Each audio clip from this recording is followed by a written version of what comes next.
اعوذ باللہ من الشیطان الرجیم بسم اللہ الرحمن الرحیم هل اتاک حدیث الغاشیہ، کیا آپ کو اس محیط عام واقعے کی خبر پہنچی ہے؟ وجوہ یومئذ خاشعۃ عاملۃ ناصبہ، اس دن چہرے ذلیل ہوں گے، مصیبت جھیلتے ہوئے نہایت ہی خستہ حال ہوں گے۔ یہاں سے سورہ غاشیہ شروع ہو رہی ہے۔ یہ مکی صورت ہے، 26 آیتوں اور 1 رکوع پر مشتمل۔ اس میں جو لفظ غاشیہ آیا ہے اس کا مطلب ہے چھا جانے والا۔ قیامت کے ناموں میں سے ایک نام ہے، جیسا کہ قرآن مجید میں قیامت کے مختلف نام آئے ہیں، اس میں سے یہ بھی ایک قیامت ہی کا نام ہے۔ اس کی کیفیت کو بتایا گیا ہے، جھنجھوڑ کر انسان کو غفلت سے چونکانے کے لیے کہ اس دن جو آفت آئے گی وہ چھا جائے گی، کیا تم کو خبر ہے؟ یہ اللہ تعالیٰ اس انداز میں سوال کر رہے ہیں، جیسا کہ سورہ حج میں بھی آیا، ان زلزلۃ الساعۃ شیء عظیم، فرمایا دن بے شک جو ہے ایسا زلزلہ ایسا ہلا ڈالا جائے گا کہ بہت بڑا دن ہوگا، وہ بہت مشکل جو ہے لوگوں کے اوپر۔ سورہ زلزال میں بھی ایسا ہی فرمایا، اذا زلزلت الارض زلزالہا واخرجت الارض اثقالہا، زمین ہلا ڈالی جائے گی اور زمین اپنا سارا بوجھ نکال کر باہر پھینک ڈالے گی۔ یہ ساری باتیں، یہ قیامت کے احوال بتا کر اللہ تعالیٰ لوگوں کو غفلت سے چونکانا چاہتے ہیں اور جھنجھوڑنا چاہتے ہیں کہ دیکھو وہ دن آنے والا ہے جس کے تعلق سے تم اتنے بے خبر ہو اور غفلت میں پڑے ہوئے ہو۔ اس میں بھی جو ہے اللہ تعالیٰ اسی کی طرف متوجہ کیے ہیں۔ اس صورت کے متعلق مالک امام موطا کی ایک روایت ہے کہ اس میں فرمایا ہے کہ رسول اللہ صلی اللہ علیہ وسلم جمعہ کے روز جمعہ کی نماز میں سورہ جمعہ اور سورہ غاشیہ دونوں کی تلاوت کرنے کا اہتمام فرمایا کرتے تھے، اور بعض روایتوں میں یہ بھی آتا ہے کہ سورہ اعلیٰ اور سورہ غاشیہ یہ 2 صورتوں کی تلاوت کا اہتمام کیا کرتے تھے۔ بہرحال اس میں اس کا مضمون اور موضوع وہی ہے جیسا کہ پچھلی صورتوں سے چلا آ رہا تھا، کہ توحید اور آخرت۔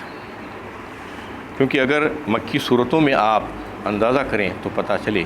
کہ زیادہ تر ایمانیات ہی پر بحث ہوتی ہے، اور اس میں بھی آخرت کا پہلو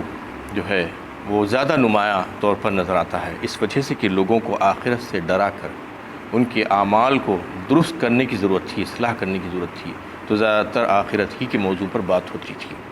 اور یہ بھی بالکل شروع دور کی نازل شدہ صورتوں میں سے ایک صورت ہے۔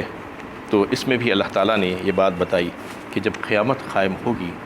تو سارے لوگ 2 حصوں میں بٹ جائیں گے، اور ظاہر ہے کہ دونوں کے انجام کے اعتبار سے دونوں الگ الگ ہوں گے۔ پہلا جو انجام بتایا گیا ہے وہ کفار اور مجرمین کا، کہ وہ بہت ہی برا ہوگا، ان کی بدبختی ان کے اوپر غالب آ جائے گی، اور پھر وہ فلاں عذاب میں گھیر دیے جائیں گے۔ اور اس کے برخلاف دوسرے جو لوگ ہوں گے، نیک بخت اور نیک انسان، اللہ کی مومن اور مخلص بندے، وہ جنت کے اعلیٰ مقامات پر ہوں گے، اور اللہ تعالیٰ ان کو بے شمار نعمتوں سے سرفراز فرمائیں گے۔ اور پھر یہ بتا دیا گیا کہ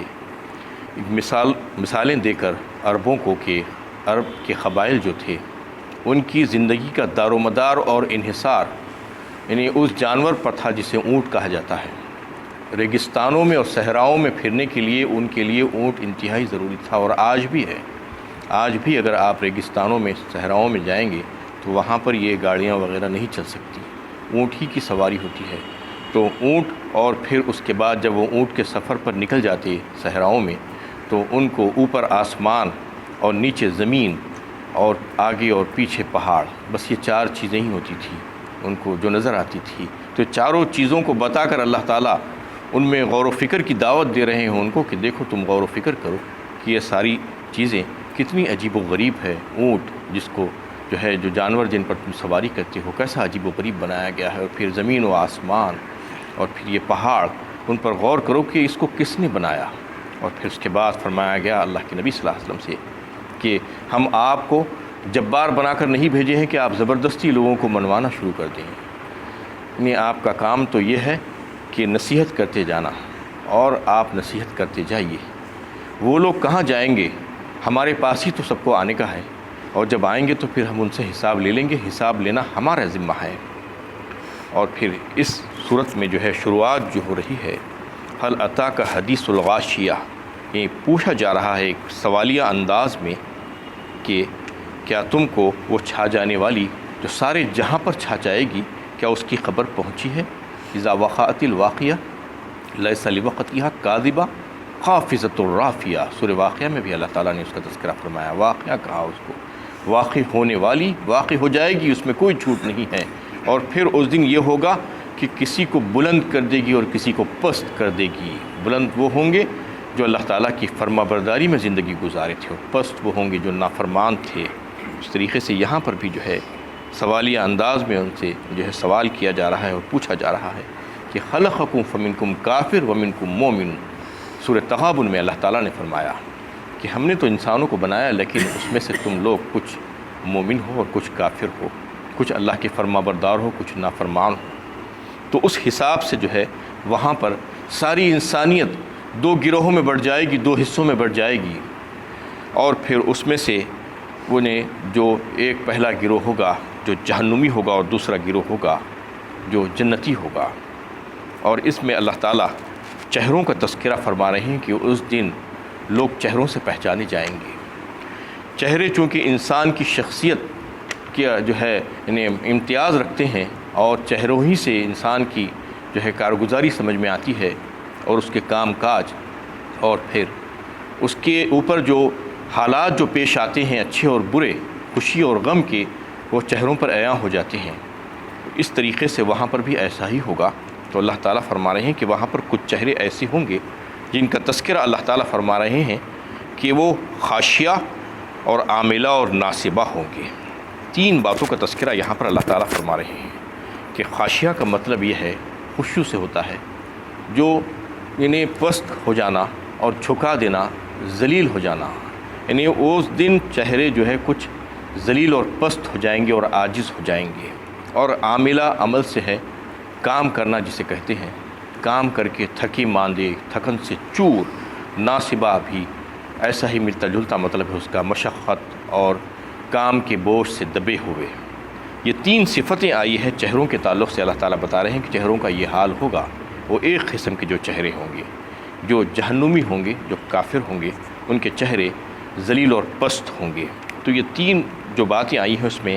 پہلی بات جو خاشیہ ہے اس کے تعلق سے مفسرین کہتے ہیں یہ تو آخرت اور قیامت والے دن کے حالات ہوں گے. اس دن کہ لوگ خوف کے مارے، دہشت کے مارے، ان کی آنکھیں جھکی ہوئی ہوں گی، ان کے چہرے پست اور ذلیل ہوں گے. اور عاملہ اور ناصبہ وہ دنیا کی کیفیت اور دنیا کی حالات ہے، کیونکہ قیامت اور آخرت میں تو کام کرنے کا کوئی تصور ہی نہیں ہے. کسی سے کوئی کام تو وہاں پر نہیں لیا جائے گا، کیونکہ وہ تو روز جزا ہے. اور وہاں پر جو ہے کوئی کام وغیرہ نہیں ہوگا کہ انسان تھک جائے. انسان کی تھکاوٹ وغیرہ تو دنیا ہی میں ہوتی ہے. تو یہ دنیا کی کیفیات ہے ان کفار کی. اللہ تعالیٰ یہ بتانا چاہ رہے ہیں کہ عاملۃ ناصبہ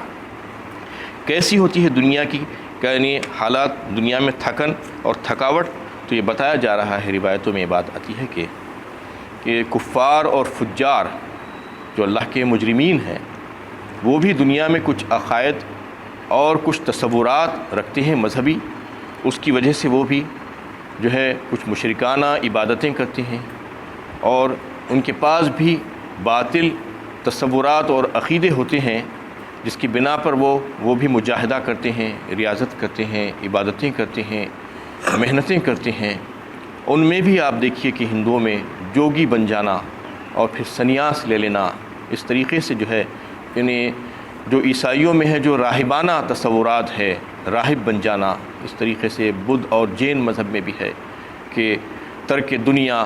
اور ترک لذات، یہ بہت سی چیزیں ہیں ان لوگوں کے پاس بھی تصورات ہیں. اور بعض تو ایسے ہوتے ہیں کہ جو صرف خالصتاً اللہ کو راضی کرنے کے لیے بھی کام کرتے ہیں، لیکن چونکہ ان کا طریقہ غلط ہوتا ہے، وہ مشرکانہ طور پر عبادت کرتے ہیں، وہ تصور رکھتے ہیں. اس وجہ سے جو ہے اللہ کے پاس ان کو کوئی اجر و ثواب ملنے والا نہیں ہے. آپ دیکھتے ہیں کہ دنیا میں وہ لوگ بھی کیسی کیسی محنتیں کرتے ہیں، وہ سادھو اور وہ جو راہب ہوتے ہیں کہ ایسے ایسے کام کر رہے ہیں کہ آپ تصور نہیں کر سکتے، ایک ایک پیر پر کھڑے ہوئے ہیں، راتیں گزر جا رہی ہیں، پانی میں ٹھنڈے پانی میں کھڑے ہوئے ہیں، کئی کئی دن تک درختوں کے نیچے بیٹھے ہوئے ہیں مہینوں مہینوں سے، اور کچھ کھاتے ہیں نہ پیتے ہیں، ننگے پڑے ہوئے ہیں۔ اس قسم کی بہت سی چیزیں ہیں، ان میں بھی ننگے پیر ننگے سر میلوں میلوں سفر کر رہے ہیں، یہ سوچ کر کہ ہم کو بھی اللہ تعالیٰ کا قرب مل جائے گا، ہم بھی اپنے بھگوان کو راضی کر لیں گے۔ یہ تصورات ان کے پاس مذہبی تصورات ہوتے ہیں، اس کی وجہ سے وہ یہ کام کرتے ہیں۔ اللہ تعالیٰ لیکن بتانا چاہ رہے ہیں کہ یہ ساری چیزیں باطل ہیں، یہ مشرکانہ تصورات، مشرکانہ طرز عبادت جو ہے اللہ تعالیٰ کو پسند نہیں ہے، اور اس کی وجہ سے ان کو کسی قسم کا کوئی اجر و ثواب ملنے والا نہیں ہے۔ اور ایسا ہی آپ دیکھتے ہیں کہ مسلمانوں میں بھی بہت سے لوگ اس قسم کی حرکتیں کرنے لگتے ہیں، وہ لوگوں کو دیکھ کر کہ بعض وقت یہ دیکھنے میں آتا ہے کہ وہ لوگ بھی یعنی قرب حاصل کرنے کی نیت سے یا بزرگی حاصل کرنے کی نیت سے بہت سے ایسے کام کرنا شروع کر دیتے ہیں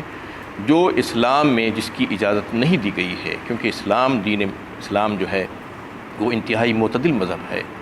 اور اس میں ہر انسان کا خیال رکھا گیا ہے، اور اعتدال کے ساتھ ساری چیزوں کا رکھا گیا ہے۔ خلق الانسان ضعفا، کہا اللہ تعالیٰ نے فرمایا انسان کو ہم نے کمزور پیدا کیا ہے، تو اس لیے اس کی کمزوری کا لحاظ کرتے ہوئے اللہ تعالیٰ نے اس پر زیادہ بوجھ نہیں ڈالا ہے، لیکن انسان ہے کہ خود اپنے اوپر بوجھ ڈال لینے کی کوشش کرتا ہے۔ جو مسلمان بھی کہلانے والے بعض اس قسم کی حرکتوں میں ملوث ہو جاتے ہیں، اور یہ سمجھتے ہیں کہ ہم بہت اچھا کام کر رہے ہیں، اور مثالیں بھی دیتے ہیں کہ فلاں بزرگ نے 40 سال تک عشاء کی وضو سے فجر کی نماز پڑھی تھی، تو اس کا کیا مطلب ہے؟ یعنی عشاء کی نماز کے بعد فجر تک وہ ایک لمحے کے لیے بھی نہیں سوئے۔ اور ایسا ہی کہتے ہیں کہ فلاں صاحب نے مسلسل زندگی بھر روزے رکھے تھے، تو کیا شریعت اس بات کی اجازت دیتی ہے کہ ایسا کام کرنے کی؟ ایسا کام شریعت کرنے کی اجازت نہیں دیتی، یہ سارے کام غیر شرعی ہے، اور کوئی اگر ایسا کام کر رہا ہے تو اس کو پیش کرنے کی بھی ضرورت نہیں ہے کہ اس کا کوئی قدر و قیمت اللہ اور اس کے رسول کے نزدیک نہیں ہے۔ اس کے تعلق سے ایک حدیث اگر آپ سن لیں تو آپ کو اندازہ ہو جائے گا کہ کچھ اصحاب نے یہ خیال کیا کہ اللہ کے نبی صلی اللہ علیہ وسلم کا تو بہت بڑا درجہ اور مقام ہے، وہ تو جو چاہے کر سکتے ہیں، وہ تھوڑی بھی اگر عبادت کریں تو اللہ تعالیٰ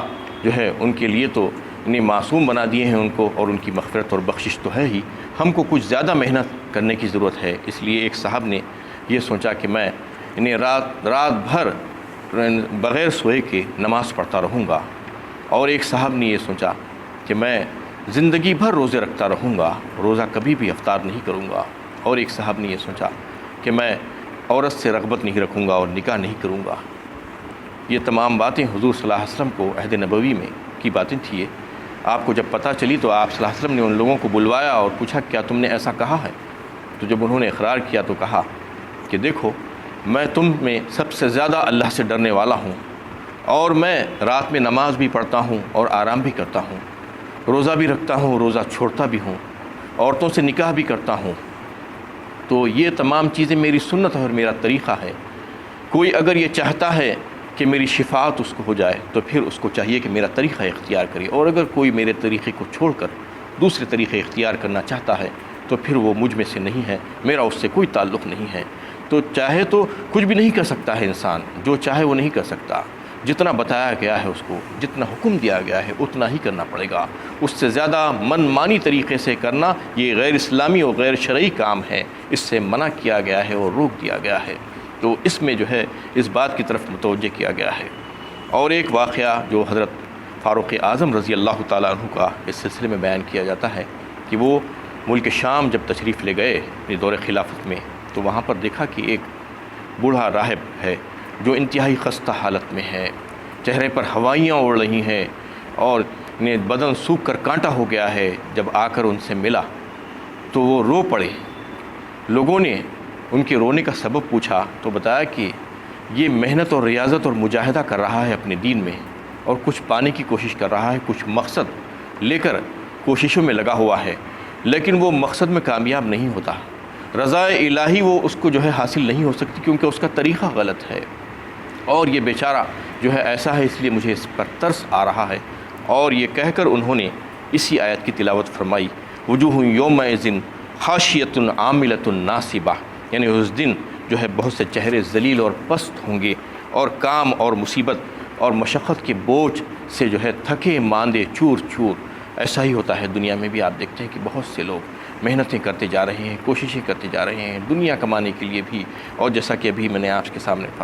کہا کہ یہ عبادتیں بھی کر رہے ہیں مختلف انداز میں، مشرکانہ طور طریقے اس کو اختیار کیے ہوئے ہیں باطل طریقوں سے، لیکن ان کو کچھ حاصل ہونے والا نہیں ہے، کیونکہ جو ہے یہ بات بتلا دی گئی ہے کہ کوئی بھی عمل، یعنی عمل صالح جب تک نہیں ہو سکتا جب تک کہ اس میں دو چیزیں نہ ہو، ایک یہ کہ وہ اللہ تعالیٰ کی رضا جوئی کے لیے نہ کیا جائے خالصتاً، صرف اور صرف اللہ کی رضا جوئی کے لیے، اور دوسری بات اس میں یہ ہونی ہے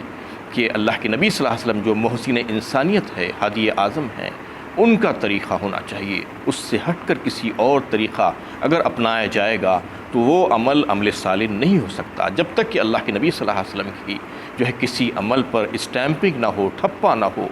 وہ نوٹ چل نہیں سکتی، وہ کرنسی چل نہیں سکتی۔ جیسا کہ دنیا میں کھوٹا سکہ ثابت ہوتا ہے، ویسا ہی آخرت پہ وہ سارے عمل، چاہے انسان اس کو کچھ بھی سمجھتا ہوگا، لیکن وہ عمل اللہ کے پاس قابل قبول نہیں۔ یہ بالکل ایسا ہی ہوگا جیسے بچے گھروندے بناتے ہیں دن بھر اور رات میں خالی ہاتھ چلے جاتے ہیں، تو ویسے ہی یہ لوگ جو اس قسم کے کاموں میں لگے ہوئے ہیں اور ملوث ہیں، دنیا بھر کے کام کر رہے ہیں اور عبادت کے طور پر بھی مشرکانہ طریقے اختیار کیے ہوئے ہیں، لیکن جب اللہ کے پاس حاضر ہوں گے تو خالی ہاتھ ہوں گے، کچھ بھی پیش نہیں کر سکیں گے۔ اس لیے جو طریقہ بتایا گیا ہے قرآن اور سنت کے مطابق زندگی گزاریں گے اگر، تو پھر وہی کام آئے گا، چاہے وہ تھوڑا سا عمل ہی کیوں نہ ہو، اس کی قدر و قیمت ہوگی اور اس کا اجر و ثواب اللہ تعالیٰ کے پاس ان کو عطا کیا جائے گا۔ وآخر دعوانا ان الحمد للہ۔